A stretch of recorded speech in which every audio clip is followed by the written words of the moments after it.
Hello, what's happening, my people? Welcome to the Blac Moment. Today I have with me Sika Amakye, the incredible artist. I just want to dive in.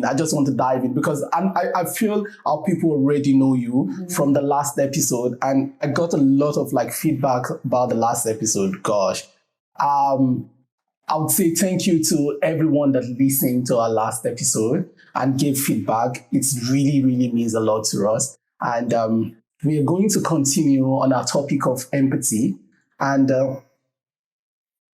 I have this question that has been a theme for me the whole of the week. I would want to put that question first. So if you would pick one of these two to be a personal guide for your life, which would you pick? Emotion or reasons? Okay, so I think that's a very dicey question, but I would be quick to jump to emotions because I really like to act based on how I feel. Like I actually refer to myself as a human sponge, so I actually like to tackle issues based on how I feel. But then again, I would also say reason is a very strong factor. I feel like reason actually guides emotion, because sometimes when you're moved to do things just based on your emotions, most of the times it doesn't really end up too good. And I've had fair hand experience of how that can go. So it would be very difficult to pick between the two who would be my guide. So reason and emotion will both have to agree to come together to guide me because I believe that reason guides emotion, because then when you're too practical that can be quite problematic, because then that makes it difficult for you to empathize with people, because you always want to deal with people with formula and mathematical calculations, and everything has to add up. So I believe reason and emotion do work hand in hand, and I really want both of them to guide me. I love that. I feel it comes to this should I call it a biblical principle that like Jesus Christ kind of expounded on, which is the difference between law and love. Yeah. That's perfect. I think law kind of go with reason. Yes. You do this, so you have to get X. Exactly. But then in love, you want to even in love, you want to reason through why the person is acting the way they're acting, or why this happened. So that's a very, very direct example of this law and love. I think the people call me the Black Shrek. I really love the name, and the Black, BLAC, stands for building leaders with aptitude of Christ, and the Christ in that it just means this aspect of love.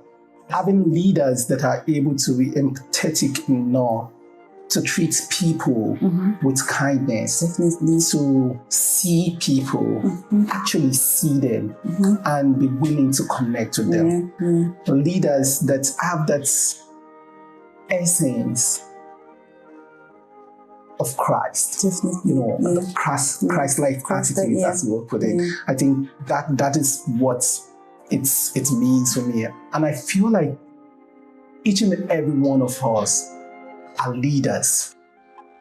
Even as followers, we're still are leaders. And being able to build young ones to have that Christ-like attitude, that's loving attitude with empathy and humility, love, having this attributes, it's big. I think it's just going to be one way we can really, change our world and build a strong community. Yeah. Moving forward, I'd want us to majorly this aspect of emotion and reason. Can you tell me one scenario within your life that puts emotion and reasons, in a balance? Like, what is that story you can think about? So a perfect example would be when I lost my dog. I really wanted, she gave birth to 4 puppies, and I wanted to keep all 4. But then we realistically had to keep 1. But then I realized that there was this other one that looked good that I also wanted to keep. But then looking at the scenario realistically, my partner and I, can we be able to afford taking care of an extra dog, even though we want to keep the 2 of them because one of them passed, their mom passed away, and then she was very, very close to me. Will we be able to keep an extra dog? But then we sat down through the whole situation, and then I thought about the fact that, okay, fine, we still have to give one of them out, but then I'd want them to go into a home that would treat them like I would, because then I wouldn't want to put them in a place where maybe I'd see them later on and then feel some type of way, or people who do not have the empathy to take care of dogs because they feel like, they're just animals and you can just treat them how you want to treat them and they'll still survive anyway. So I think that's a very clear example for me as to how we're able to marry emotion and then being reason. Practical to solve a problem. So that's a very perfect example for me. So in this scenario, the reason say keep 1 because you can afford to keep 2. Definitely. Emotion says keep 1 and 2 because So the balance is okay, yes, we know 1 will still cost us, but we would be able to take care of her, and then you use emotion to answer to that, and at the same time be emotion. Yeah, we've done your part, but now we need to use reason and say, let's find a different family. But not just say, okay, 1, get out of here, but also just looking at it as, who are we giving it to? Being very intentional. Exactly, about it, and knowing that, we want a family that will really take care of them. We want a family that will take them as part of their family and not just an accessory in the house, and all that. Yeah, I really love that. And even with that, I feel like the empathy is now even extending to the person we are giving this little one to, because then again, we do not want this little one to become a burden to you that would at a point you start to think, because these sometimes when we haven't even eaten, we think about what they have to eat first, and we know how the system is right now. When people are hungry, they just think about, and this is just an animal living with you. So this empathy is actually being extended to the other person. We're actually looking at, if we don't want to put anybody in a position where you feel like, I can't do this, but I have to do this because I have made this commitment. So I feel there's some people that would struggle with their pets with them. I've had a lot of stories of people that have gone through a lot, but they are not willing to let their pet go. Just exactly as a lot of people would not be willing to let their child go and all that. But it gets to an extent whereby they're okay, we can't do this any longer. And even with children, there are a lot of families, there's no shame in need of saying that, I can't, I want to give, it's a very hard decision and all that. And it pricks in people's ego and all that. It falls back to what I do. We have a lot of children that we provide education for, and our goal is to make sure that children are with families, and most of these families in the place of hardship and all that, they had to like let the children go down to like the orphanage or stuff like that. You know, this facility so the children can have a better life. Finding out that most of these children have parents. At first, it was like, what? You know, you come from that place of judgment and be like, why are the children in an orphanage when they're supposed to be with the parent? Don't the parent care about them and all that? And then you go back and find out the backstory and get to know why this is happening. Why did you know? And then you get to see the extent of pain that it took them before they could say, okay, you know, you get to see the extent of poverty in the house and all that. And you even feel ashamed of yourself for judging them. You see? And I think sometimes it is difficult when you've made that this commitment and you kind of feel like, I can't do this anymore. But within the time where you can't do this anymore, it is important that you're able to then look at, okay, what is the best place for, not just for my ego, but for the child. What can I do to like, you know, what can I do to put my pet in a better place? In a better place, She doesn't have to go through that struggle, because it's still going to be a struggle because your pet is going to miss you just the same way that every single child that we've met in this orphanage and reunified to the families have gone through that, you know, that phase of like missing their parents and all that. And every single time the children are able to like be, you know, reunited with their parents, it's just so much joy. And being able to be in this space to make that happen brings me a level of like joy. So it shows imagine. You are being led by both empathy and reason, because if you want to go with just your emotions, you realize that there are lots of mistakes that you ended up making like along the way.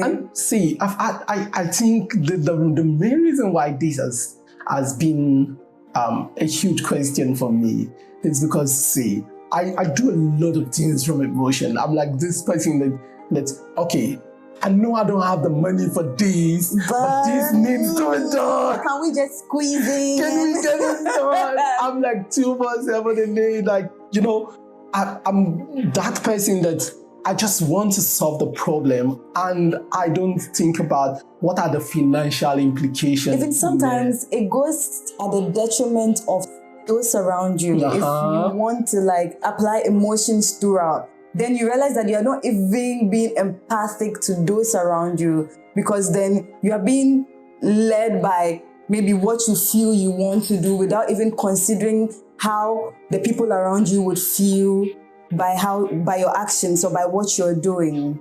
Something. You are one person that has experienced loss, like loss of someone that is really dear to you, just like myself. And I feel you've gone through your space of grief.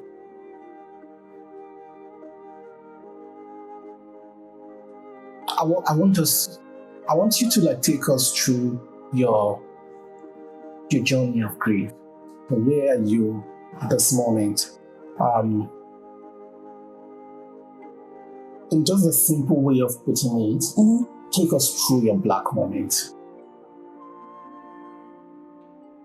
From what I remember vividly from the experience that I have had with grief, that was actually the point when I came to the realization that one person that is most important to me in this entire world, I am going to continue this life journey and that person is going to be absent. Like, just that reality hitting me was enough. And especially at the age where it happened, because I was 15 at that time when my mom passed. And that moment for me it threw me into a spiral, I would say, because this is me growing up and experiencing life and still not understanding certain things, and then this major thing out of nowhere just hits you. And I was even more broken because I actually said a prayer to God one time when she was in the hospital. I went out and then I just looked up to the skies. I had no idea what I was doing, but I just held on to that little faith that I had, and I was like, God, you know how much this person means to me. And I mean, you and I know the story. I don't have to go back and forth with you. You know everything that's happening, and this person means the world to me. So I would really appreciate it if you don't take this person away. But then it happens all the same. So grappling that whole, like trying to make meaning out of that whole experience, knowing that I'm going to continue life without someone that is very important in my life. And then secondly, the fact that I prayed about this, and then with the knowledge that I know about God, I mean, he's a very merciful person. He grants miracles, and then he listens to people. So then why didn't he listen to me at that point? So those were the things that were going through my mind. And then how the future was going to look, because the uncertainty. Yeah, uncertainty, like trying to make sense of everything. It really was a struggle, especially mentally for me, because there was a point in my family where nobody really could comfortably speak about my mom and everything that had happened, because everyone else was also processing it in a very different way. And that moment actually wasn't a black moment for just me, but it was a black moment for everybody around who felt that close connection with my mother. But in my grief, I couldn't better understand what everyone else was also going through, especially with my age as well. I was still I think I was about to write BC. So with that whole experience, I wasn't even in a better place to understand what everyone else your child is going through. And a lot happened so fast that I didn't have time to process. I also didn't have time to grieve properly, because then I happened to be the elder sister. You have to be strong for your sister. You don't have to cry so much. And people tell you that. You have to be strong for your sister. Be strong for your sister. So you're just in a moment of, you catch yourself weeping, your sister is coming, you just clean, you're like, no, don't worry, like everything will be fine. It's just the two of us. And you're saying these things, but you actually don't believe. You don't believe these things. And people come and they're telling you, God knows best.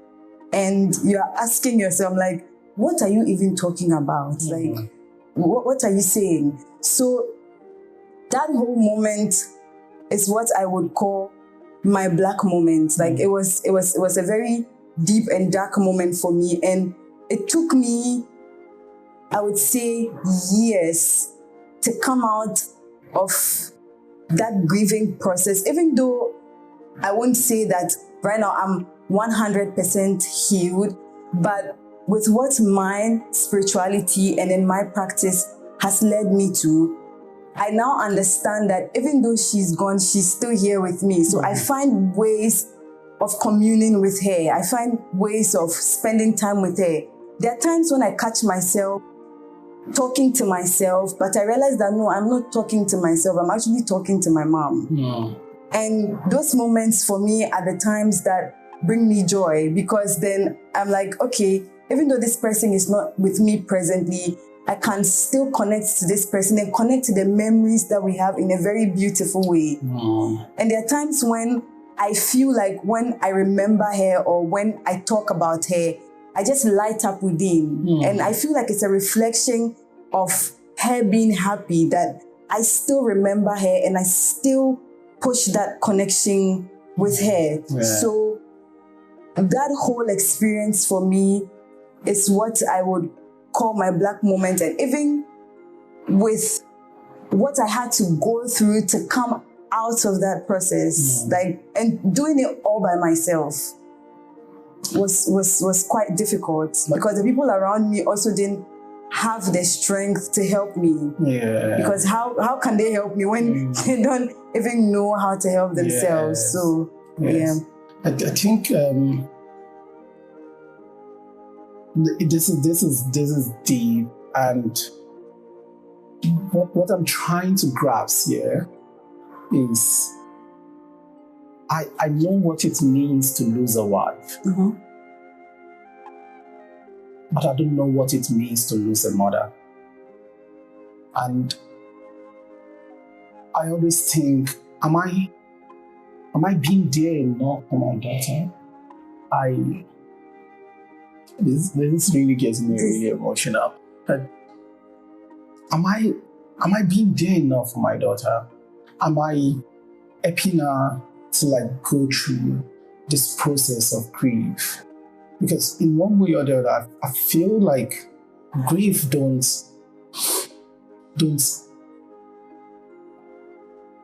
should I say doesn't heal, but you can grow around it. yeah. And I feel I have been able to like grow so big around my grief that my grief has become really small, that it doesn't haunt me any longer. But have I been able to help my daughter go through that? Because she has lost a lot too. Like, being in this space, I kind of ask myself, how can I be able to help her within this process? And that's where I kind of come back to you. And what kind of adult would you have needed? Do you think you would have needed within the time? How do you think someone could have helped you, to actually be able to to grieve within the time and help you to grow within this period? So the thing is, everybody, with what you just mentioned, with God, I'm really getting into it. Sorry. Take your time.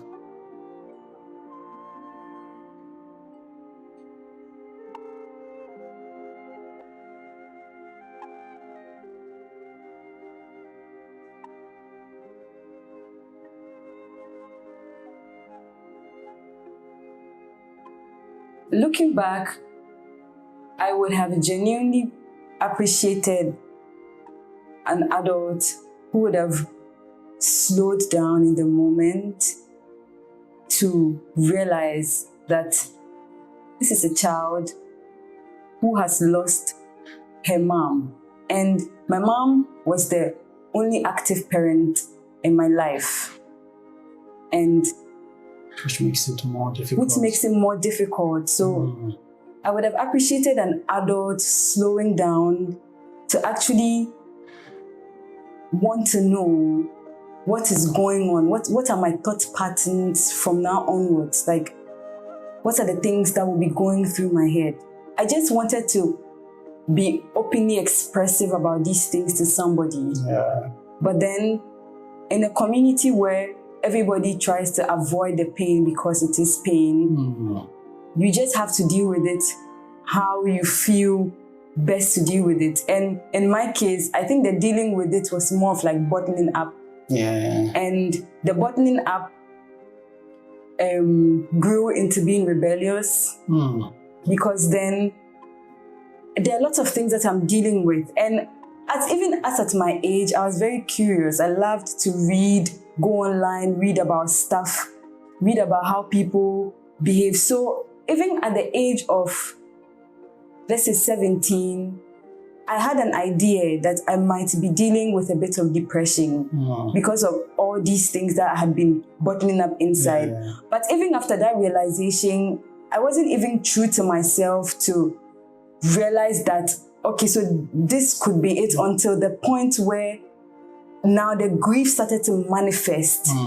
I started accepting that. Yeah, I started to act in very absurd ways. Like, there are times when I'll just go off.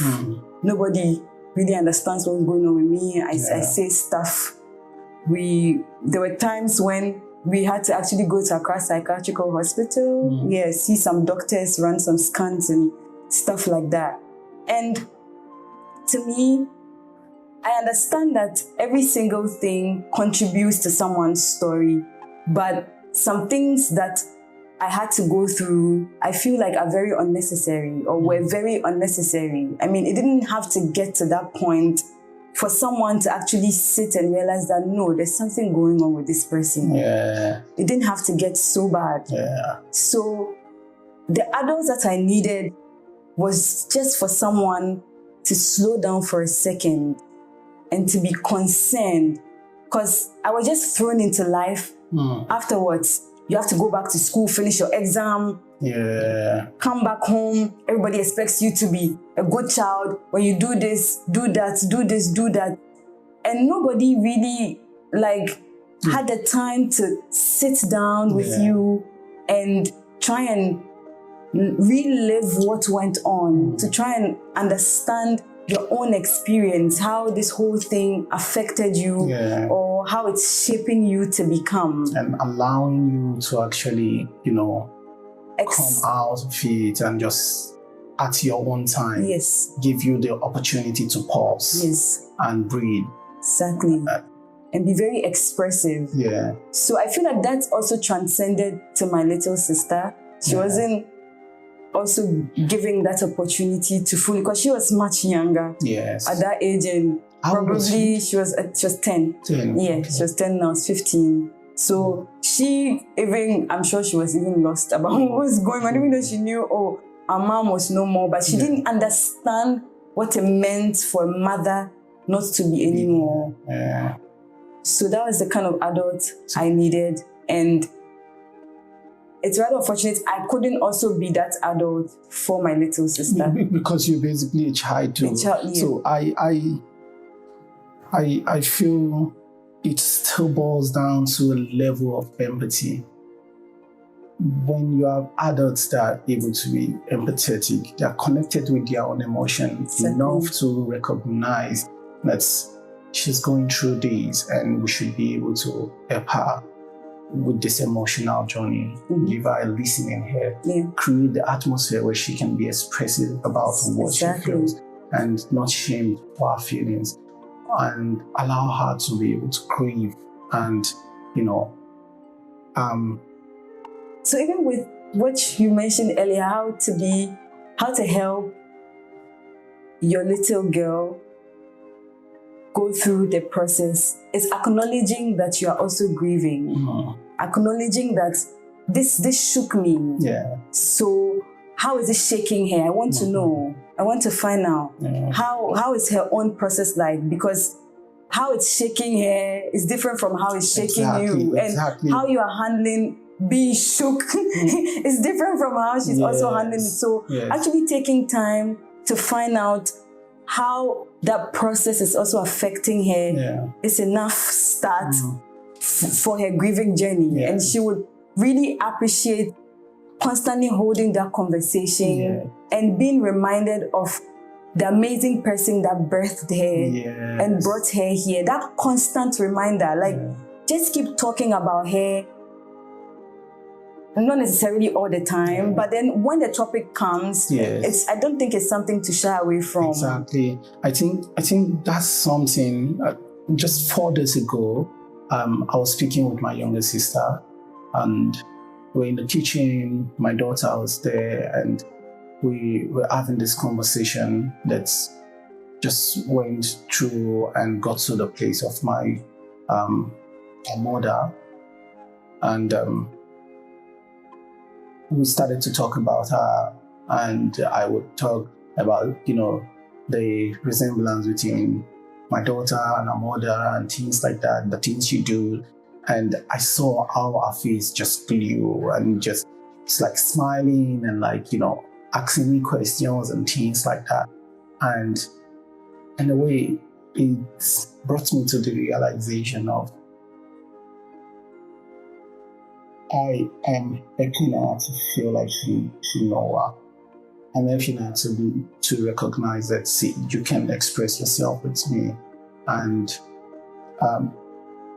you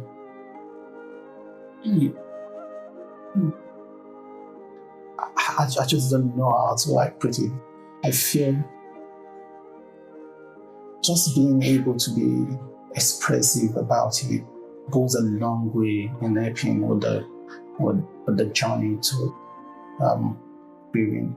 I feel like even having people that were able to just give me that listening here to like talk about my ex-wife and all that really helped me in a huge way. And I'm very lucky to have like, those people in my life and people that are really empathetic, I feel our community really needs more of that, most especially here in Africa. It's true. We need more of people that are connected to their emotions, connected to their feelings, are able to be expressive about it. Be able to feel your emotions and not just and encouraging people to do it. As you talked about depression, yes, a lot of people are going through depression immediately because they don't have people to express what they feel, with we have a lot of people committing like suicide and all that, and a lot of situations could be really avoided if we can give listening ears, if we can be empathetic enough, just give people that space to be able to breathe, to feel free enough to put themselves out there. There's something that also like came to me when you were speaking.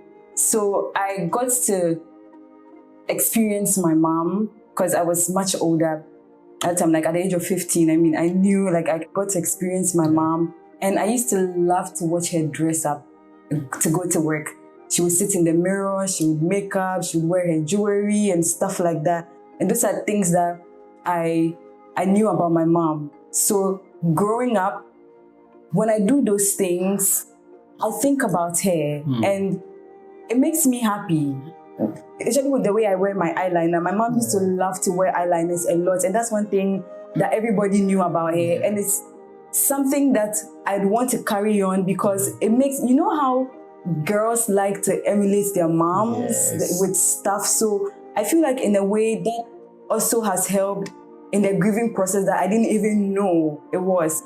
You mentioned that when you told her that she looks a lot like her mom, she beamed up. So if you mentioned something that her mom loved to do, maybe, she loved to wear red, you would realize that she would be particularly drawn towards that color. And anytime she puts on red, she feels like an embodiment of her mom. And she's able to express her grief in a joyous way. And that's also a way for her to grieve. So it boils down to not shying away from talking about people that we really love, we've lost. We should talk about them, and so doing, we don't know how the people around are picking the nuggets for their healing through through general conversations. That's true. Yeah, I feel I've been able to learn a lot from just listening to your story. I feel in a way it also gives me permission to continue on some things that I do, which I don't know if it's helping or not, and also help me to like think about other ways I like be there for my daughter, because for her, she didn't really know her mom. she was 2 years old when her mom passed, so she was like really small. But she has heard stories and all that, and being able to like be there for her within this time, as she's just getting into her teenage, years, and more questions are going to come, and there might be some attitude or stuff like that might come. I don't know, but I want to be equipped. I think it's what I call conscious parenting. I feel it is important that we as parents are able to equip ourselves with knowledge of like different things like this, so we can be there for our children, so they don't the best possible way. Yeah, they don't carry like trauma. Into adulthood, and we can help them in different healing journeys. Yes, of course, everyone would have their own piece and bit of trauma. Definitely. But it shouldn't be trauma that would break them. That would break them, yeah. And that is something that is really important to me. I think it is something that I've also tried to extend to other kids, probably those in the orphanage or that have suffered loss in one way or the other. Just giving them that space where they can be able to express themselves. And this will lead me to my next question. Who is Sika Amakye, uninterrupted? Sika Amakye, uninterrupted. That's a very, very broad question. Uninterrupted, I really like to flow and grow in my environment, and I really like everything around me to also grow as I grow. I'm a very community-oriented person. Like I really like to involve community. I strongly believe in community. And as you spoke about knowing your bloodline and knowing the people from which you come from, that gives you the first sense that we are community people, because these people existed so you could exist. And with that realization, you also know that you exist, so it is your duty to help others also exist and be their true and highest self, if you can. So Sika Uninterrupted is a person who really strives towards growth and also wants everything and every person around them to grow regardless, be it animal, plant, human beings, whatever. Yes, so that is Sika Uninterrupted. I can't say it for now. That's beautiful. That's beautiful. Wow, this has been an amazing episode. I love our talk. Sika, an embodiment of glory. I tell you, that's just it. I love every single thing about you. The way you put it out, the way you carry yourself. Thank you for sharing. Thank you for been an honor. Yeah, and thank you to our listeners. I really appreciate each and every one of you. Let the feedback keep coming. I want to hear more. Tell us what you would want us to explore the next time. I'm here for you. And this is the Blac Moment.